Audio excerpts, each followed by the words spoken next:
Hello, हां बोल ना मम्मी. काही नाही ग. हो हा ना. हो काय ग, कोणाशी बोलते? दरवाजा पण उघडा आहे. ते असंच काय असंच? फोनवर बोलते, कोणाशी बोलते समज.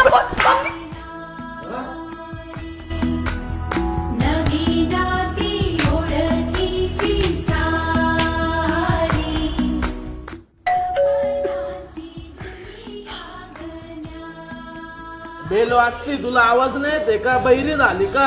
पार्सल आलंय, जाय बघ तिथं.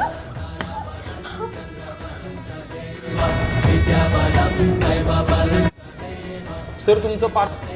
तृप्ती तू आणि अशा अवस्थेत? आकाश, त्याच वेळी जर हे ना आपण आपल्या फॅमिलीला सांगितलं असतं ना, तर कदाचित ही माझी अवस्था नसती झाली. त्यावेळी माझ्या फॅमिलीने याचा पैसा बघितला, पण आपलं प्रेम नाही बघितलं. आकाश, असं कित्येक मुलींचं आयुष्य बरबाद झालं असेल. त्या मुलीच्या घरच्यांनी त्यांचं प्रेम नाही तर पैसा बघितला असेल.